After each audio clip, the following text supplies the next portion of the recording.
Hello and a very good evening. You're watching the news tonight on Rajya Sabha television with me, Frank Pereira. Here are the headlines. Prime Minister inaugurates first PIO parliamentarian conference in New Delhi. Hailing delegates as India's permanent ambassadors, he asked them to invest in India and act as a catalyst in the country's growth.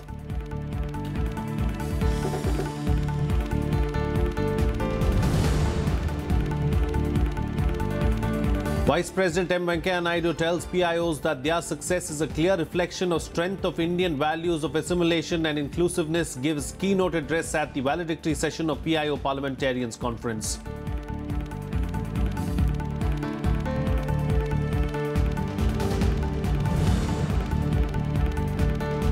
Supreme Court makes playing of national anthem in cinema halls optional, says Centre's 12-member interministerial committee will take a final call on the issue.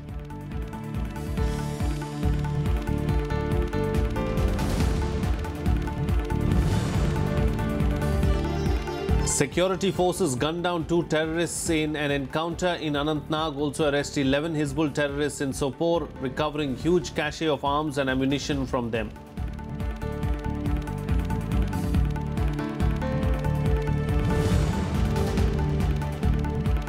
And after a successful round of talks, North Korea agrees to send athletes to February's Winter Olympics in the south. Seoul proposes that athletes from the two Koreas march together at the opening ceremony.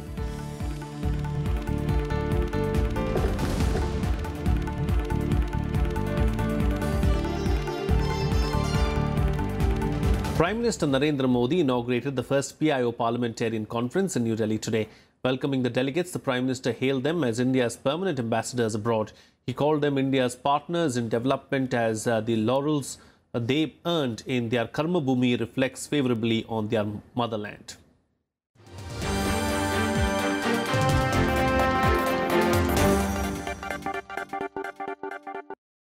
Reform. Come invest in India and act as a catalyst in the country's growth. That was the message Prime Minister Narendra Modi had for the hundreds of PIO parliamentarians who came from across the globe to be part of the first PIO Parliamentarian Conference in New Delhi. He dubbed the Indian diaspora as the country's permanent ambassadors, saying they helped further ties and improve relations with the nations they were residing in. Bharat की विकास यात्रा में हाथ बटाने के लिए प्रवासी भारतीयों के सामने कई एवेन्यूज है। पूरे विश्व में प्रवासी रेमिटेंसेस का सबसे बड़ा रेसिपिएंट भारत है। भारत की अर्थव्यवस्था में इस महत्वपूर्ण योगदान के लिए हम विदेश में रहकर भारतीय के जो विदेश में रह रहे हमारे भारतीय हैं, हम उनके ऋणी हैं। The Prime Minister said that in the last few years, India's polity and economy have witnessed an irreversible change, which has led to greater focus on the country as well as a shift in the outlook of the world towards India.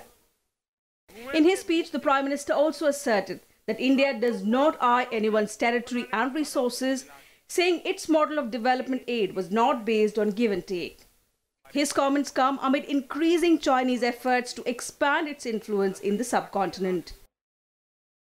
हमने किसी भी देश के प्रति अपनी नीति को फायदे नुकसान के तराजू पर नहीं तोला है, बल्कि उसे मानवीय मूल्यों के प्रिज्म से देखा है। हमारा डेवलपमेंट एड देने का मॉडल भी गिव एंड टेक पर आधारित नहीं है, बल्कि यह उन देशों की आवश्यकताओं और प्राथमिकताओं पर निर्भर करता है। Prime Minister Modi also urged the PIOs to spread India's message of inclusive philosophy, Sabka Saath, Sabka Vikas. He also appreciated External Affairs Minister Sushma Swaraj's efforts in making the Foreign Ministry more open and accessible, especially lauding her personal outreach to all those who petitioned her for help on Twitter. The External Affairs Minister credited the Prime Minister for the transformation in the country's governance and its rising stature globally. Bharat global agenda तय करने वाला एक देश बना हुआ है। G20 में प्रधानमंत्री मोदी जाते हैं तो ब्लैक मनी को सेंटर स्टेज पर लेकर आते हैं और केवल कहकर नहीं चले आते, घर में वापस लौटने के बाद डिमोनेटाइजेशन और जीएसटी जैसे साहसिक निर्णय करके विश्व को दिखाते हैं कि हम जो कहते हैं वो करते हैं। Every year, 9th of January is celebrated as Pravasi Bharatiya Divas, an annual event to celebrate the contribution of overseas persons of Indian origin towards their homeland. This was the first PIO Parliamentarian Conference. It was attended by 134 elected representatives from 24 countries, including France, Fiji, Switzerland and Mauritius. With inputs from Akhilesh Suman, Bureau Report, Rajya Sabha TV. Vice President M. Venkaiah Naidu has asserted that the success of the Indian diaspora in different parts of the world is a clear reflection of the strength of the Indian values of assimilation and inclusiveness. His remarks came in a keynote address at the valedictory session of the first ever PIO Parliamentarians Conference held in New Delhi. Vice President M. Venkaiah Naidu on Tuesday commended the success of the over 3 crore persons of Indian origin across the world. He said the presence of such a large number of elected representatives of Indian origin in legislatures clearly reflects the strength of the Indian values of inclusivity and assimilation. The presence of such a large number of elected representatives of Indian origin in legislature, such a large number of countries from across the world goes beyond the symbolism of the expanding horizons of the influence of India in the global scheme of things. In my considered view, it is a clear reflection of the strength of the Indian values of inclusivity and also assimilation, nurtured and consolidated over the centuries since ancient times. Stating that Indian nationalism refers to the pride associated with inclusive humanism that is native to India, the Vice President said Indians and those who have roots in India can be genuinely proud of such time-tested values that constitute the principle of unity of mankind. We believe in all living together. That's the philosophy of this country. That's why we can be proud of this heritage and culture and also of our roots.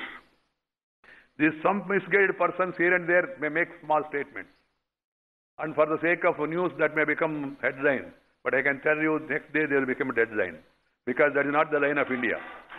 Vice President Naidu said the Indian diaspora is the second largest such community in the world and has contributed enormously to strengthening India's bonds in diverse fields across the world. Referring to the story of the little squirrel contributing its bit to the making of a bridge across the sea for Lord Ram to reach Lanka in the Ramayana, he urged the community to contribute in an appropriate manner to the ongoing efforts to build a new India. Bureau Report, Rajya Sabha TV. Well, PIO parliamentarians who attended the conference have appreciated the government's efforts in organizing such an event. They said initiatives like these will not only help India improve its ties with other countries, but also increase its business and tourism. They also praised Prime Minister Narendra Modi for his encouraging address at the event. India on Tuesday hosted 121 MPs and 18 mayors from 24 countries at the first Pravasi Parliamentarians Conference in New Delhi. Expressing their satisfaction at the way the event was conducted, the parliamentarians complimented Prime Minister Narendra Modi on his speech. Well, firstly, I found the speech of Prime Minister Modi to be highly motivational, highly inspirational. I consider that he had a very clear vision of what he wants for India. I've been visiting India since 1972, and this is my 10th visit to India. But the transformation that I've seen in the last 5 years has been phenomenal. Really phenomenal. Not just in infrastructure, but I see a very big shift in the way people are now disciplined about India and about what they want for India. The parliamentarians said the event has given them a whole new perspective about India and the Indian development story. I had a very different picture of India, but when I reached here, it's very developed. Delhi is very clean, contrary to what we are told to believe. And the main thing is that the rule in India, the powers that may be, are very focused on development. The conference also saw the participation of Indian origin parliamentarians from Britain, who felt the endeavour will only help improve networking among Indian origin people in different countries. My contention is that this was probably the best thing the Indian government could do, invite so many countries in one go and talk to them in one shot. So we people are all going to go back with one message in different countries, which means that we will be talking something which is of strength for the country. The first of its kind, the event was intended to reinforce the India connect of the diaspora. And judging by the reactions of the participants, it seems to have achieved its objective. As someone said, that sun never sets in Indian extended diaspora family. And someone also said that Indian diaspora is national reserve of India. Whoever attended the conference feels that this will help both India and the diaspora. It will be interesting to see that how this process evolves in coming days. Akhilesh Suman for Rajya Sabha television with camera person Saroj in Delhi.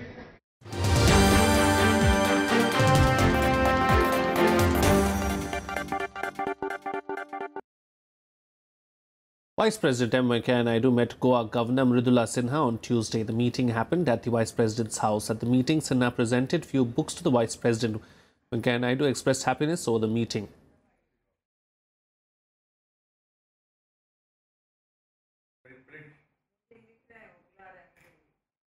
Earlier in the day, the Vice President met the representatives of the World Memory Council at his residence. Children who participated in the World Memory Championship were a part of the delegation. The Vice President congratulated the team and their coach on securing the 4th position in the championship. Naidu had a long conversation with the children, telling them that along with memory, it is also important to develop the ability to understand and analyze. Well, another news of the day now, the Supreme Court has made optional the playing of national anthem in cinema halls before the screening of movies. The Apex Court modified its November 30, 2016 order by which it had made the playing of the anthem mandatory in cinemas. The order was passed by a 3-judge bench headed by Chief Justice Deepak Mishra. This comes a day after the centre asked the top court to review its 2016 order. The court said a 12-member interministerial committee set up by the centre would take a final call on the issue. The Supreme Court accepted an affidavit that says that 12-member committee has been set up to suggest changes in prevention of insults to the National Honour Act. The Apex Court added that the committee should comprehensively look into all aspects of the issue. However, it clarified that the exception granted to disabled persons from standing up during the anthem shall remain in force. माननीय supreme court ने ये कहा है कि जो केंद्र सरकार ने एक कमेटी बनाई, एक्सपर्ट कमेटी, जिसमें 6 मंत्रालयों के लोग हैं, वो 6 महीने में अपनी रिपोर्ट देगी। वो सारे तथ्यों को ध्यान में रखेगी। जो यहाँ के पिटिशनर याचिका करता है, उनका जो मांग है, उसको भी ध्यान में रखते हुए उसको पॉलिसी फ्रेम करेगी। वो कमेटी ये भी सुझा सकती है कि कानून में क्या बदलाव करना है, क्या नहीं करना है। राष्ट्रगान अगर कहीं भी बजे, वो चाहे सिनेमा हॉल हो या फिर कहीं भी, हम लोग भारतीय नागरिक होने के नाते हमारा फर्ज बनता है कि हम खड़े होकर उसे सम्मान दें। खड़े होने या नहीं होने से कोई इशू नहीं है, बट हमारे दिल में हमारे देश के लिए इज्जत होनी चाहिए। सुप्रीम कोर्ट के निर्देशानुसार अगर मैंडेटरी नहीं भी हो तो हमारी राष्ट्रीयता की ये मांग है, भारतीयता की मांग है कि राष्ट्रीय गान बिल्कुल बजना चाहिए। Well, 2 militants were shot dead in an encounter with security forces in Anantnag's Kokarnag on Tuesday. A search operation led to the gun battle after the terrorists fired towards the security forces' positions. Security forces then launched a cordon and search operation in the area following information about the presence of some terrorists. Arms and ammunition have also been recovered from the spot. As you know, today morning there was a specific input on which a search operation was conducted in the Kokarnag area with the help of Army, CRPF and of course JNK police. In this search operation, there was a firing by the hiding militants, and in the encounter, one militant by the name of Mohammad Farin Wani was eliminated, and the search operation is still going on. With Hizbul Mujahideen, and arms and ammunitions have been also recovered from the spot. No, there is no casualty from the forces side. The operation is a clean operation. While in Sopore, Jammu and Kashmir police claimed to have arrested 2 militants and 9 overground workers of Hizbul Mujahideen. A huge cache of arms and ammunition have also been recovered from the militants. Jammu and Kashmir police along with army was looking out for their hideout since January 7th. इन लोगों से हमें AK-47 magazines, grenades और pistols recover करने के बाद इन लोगों को हमने अरेस्ट किया, अरेस्ट करने के बाद एफआईआर लॉन्च किया और एफआईआर लॉन्च करने के बाद हमने इनकी इन्वेस्टिगेशन की, इंटरोगेशन की कि ये लोग यहाँ क्या करने आए थे और क्या कर रहे हैं। हमारे ड्यूरिंग इन्वेस्टिगेशन में हमें ये पता चला कि ये बेसिकली साउथ कश्मीर के मिलिटेंट है और ये नॉर्थ कश्मीर को एक्टिवेट ये यहाँ पे सोपुर में आए थे और इन्होंने यहाँ पे हमें काफ़ी लोगों के नाम बताए जो इनके कंटैक्ट में हैं। Well, the BJP has criticized Congress President Rahul Gandhi for his comments against the government that he made in Bahrain. Union Minister Ravi Shankar Prasad said that with his comments, Rahul Gandhi has insulted a nation in a foreign land. He also accused the government of practicing divisive politics and spreading hatred. हम इस बात की अपेक्षा करते थे कि राहुल गांधी जिस तरह से घृणा और नफरत फैलाने का भाषण हिंदुस्तान में देते हैं, जो तथ्यों पर आधारित नहीं होता है, तो जब वो विदेश जाएंगे तो कम से कम एक बात की चिंता करेंगे कि हम भारत के पॉलिटिकल डिफरेंसेस को विदेश में नहीं बताते। The BJP condemns this irresponsible utterance of Rahul Gandhi before a global interaction and conference as claimed by them.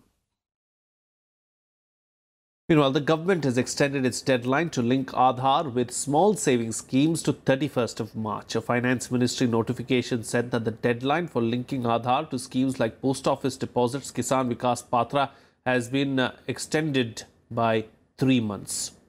As many as 135 schemes, including free LPG to poor women, kerosene and fertilizer subsidy, targeted public distribution system and MG Narega, will be covered by the extension. Earlier, the last date for submission of Aadhaar number was 31st of December 2017. Well, Prime Minister Narendra Modi will deliver the keynote address at the plenary session of the World Economic Forum in Davos on January 23rd. Commerce Minister Suresh Prabhu declared the government's agenda and participation at the forthcoming annual meeting of the World Economic Forum at Davos. The theme for this year's WEF is creating a shared future in a fractured world. The annual meeting will be attended by 350 political leaders, the chairs and chief executive officers of the world's most important companies, and over 1,000 leaders from among other walks of life. Prime Minister Narendra Modi will be the first Indian Prime Minister to attend the annual meeting of the WEF since 1997. Prime Minister goes there, like the Chinese president went there last year. You will see a complete buzz around that and people will realize and they will like to listen to him. It will definitely help India to get inbound investment. It will also help India to portray a genuine, real profile of India into a right perspective. So this is very important. But Prime Minister, being a global leader, has been most sought after and people have been inviting him. Well, let's now take a look at some other developments from across the country in our segment Nationwide. Direct tax collection soared 18.2% during the first 9 months of the current fiscal at 6.56 lakh crore rupees. Direct taxes are made up of income tax paid by individuals and wealth tax and corporation tax paid by companies. The net direct tax collections represent 67% of the total budget estimates of direct taxes for FY 2017-18.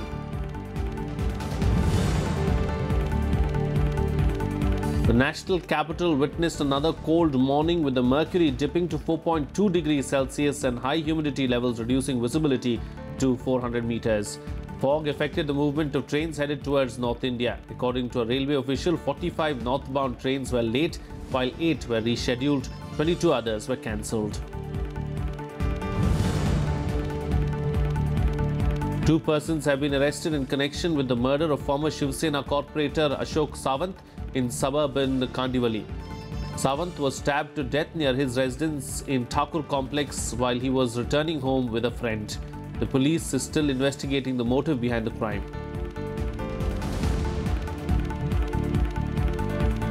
Some international news now. In the relief for Indian techies, the United States on Tuesday said it is not considering any proposal that would force H-1B visa holders to leave the country.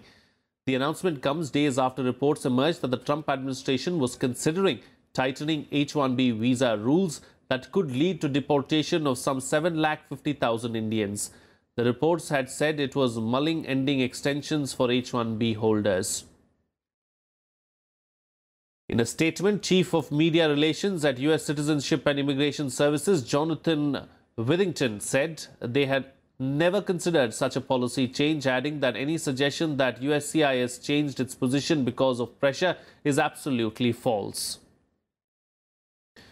Withington also added the agency is considering a number of policy and regulatory changes to carry out Trump's Buy American, Hire American executive order, including a thorough review of employment-based visa programs. This provides for H-1B extensions beyond the 6-year limit.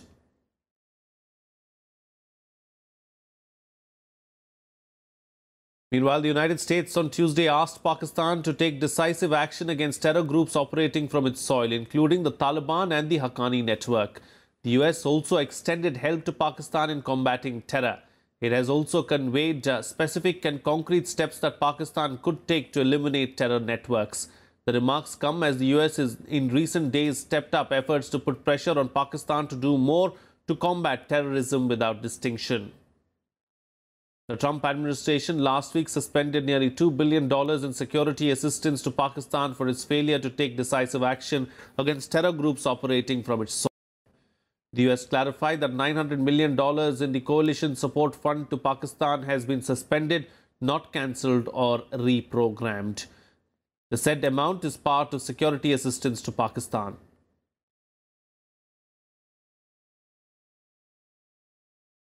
Well, staying on with international news now, North Korea has agreed to send athletes to February's Winter Olympics in South Korea.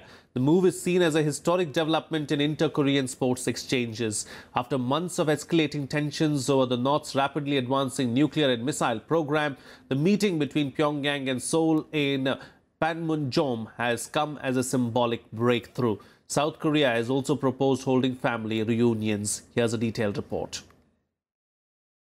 North Korea will send a delegation to the 2018 Winter Olympic Games in South Korea in February. The breakthrough announcement came as the two countries met for their first high-level talks in over 2 years. The talks are taking place in the Panmunjom Peace Village in the demilitarized zone at the border. The North Korean delegation that will travel to South Korea will include athletes and supporters. The Games will be the first time that North Korea has taken part in the Winter Games in 8 years. 우리 북남 당국이 진지한 입장, 성실한 자세로 이번 회담을 잘해서 이번 고위급 회담을 주시하면서 큰 기대를 걸고 있는 온 교회에게 새해 첫 선물, 또 값비싼 평창 동계올림픽 참가는 평화올림픽 구현을 위해 필요한 사항인 만큼 북한 대표단의 남쪽 방문에 있어 대북 제재와 관련하여 사전 조치가 필요할 경우 UN 제재위원회 및 미국 등 관련국들과 긴밀한 협의하에 검토해 나갈 예정입니다. During the talks, South Korea proposed inter-Korean military talks to reduce tensions on the Korean peninsula and holding family reunions during the Winter Olympics for the people separated by the Korean War. Seoul also proposed that athletes from the two Koreas march together at the Games opening ceremony and together joint activities between the two nations during the Games. 설을 계기로 이산가족 상봉 행사를 진행하고 이를 위한 적시자 회담을 개최할 것을 제의하였습니다. 이와 함께 남북 간의 우발적 충돌 방지 문제를 논의하기 위한 군사 당국 회담을 개최하는 문제도.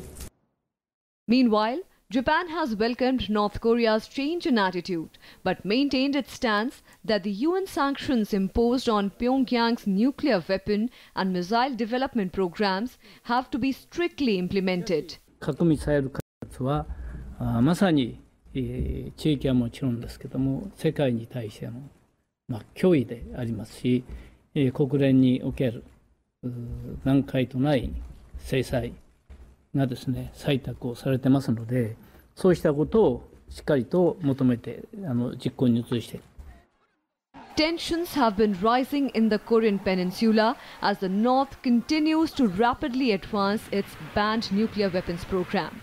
However, in his New Year address, North Korean leader Kim Jong-un proposed holding the dialogue with the South Korea to discuss his country's participation in the Pyeongchang Games. South Korea welcomed the proposal and followed up by reconnecting the direct communication link at the joint security area between the two Koreas. Bureau Report, Rajya Sabha TV. Let's now take a look at some more updates from across the world in Global Buzz. China denied reports of its plans to build a military base at Jiwani in Pakistan's Balochistan province close to the strategic Chabahar port, calling it unnecessary speculation. Chabahar port is being jointly developed by India, Iran and Afghanistan. According to reports, Pakistan may allow China to build a military base in Jiwani, which is also close to the Gwadar port.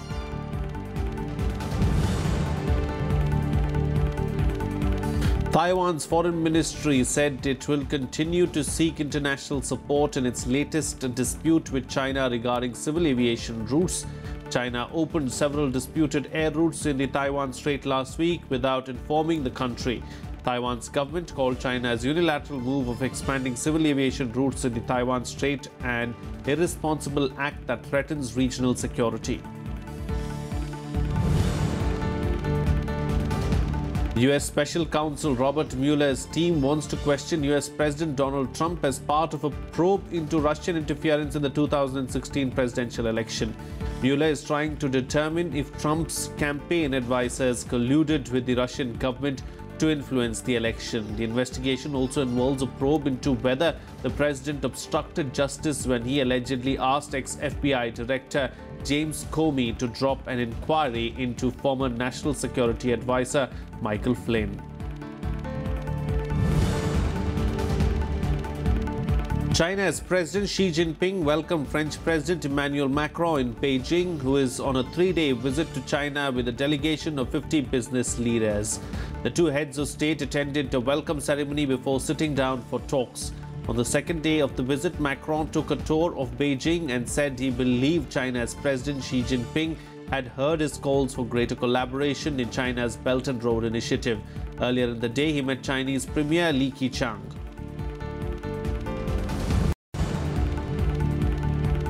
Strong winds, high waves and toxic gases hampered the efforts to tame the fire and search for the missing sailors from a stricken oil tanker in the East China Sea. According to China's Ministry of Transport, collision between a Panama-registered oil tanker and a Hong Kong-registered freighter occurred on Saturday, in which 32 crew members, including 30 Iranians and 2 Bangladeshis, have gone missing.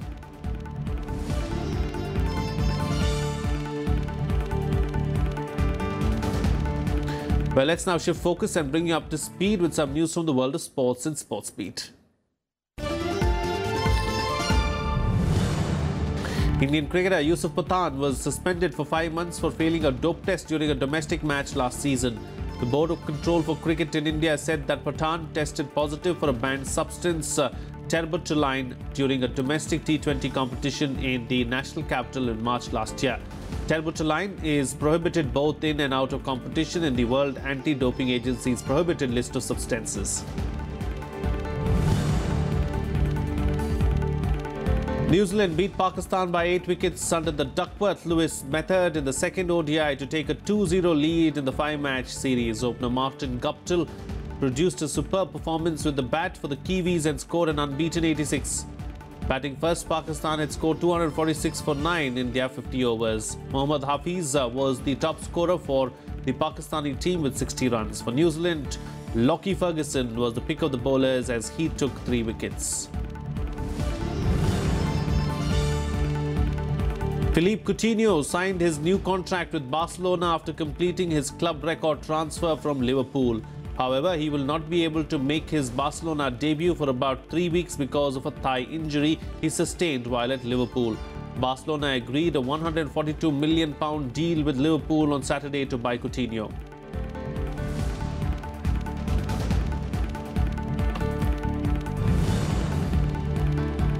Well, that's it on this newscast. Good night.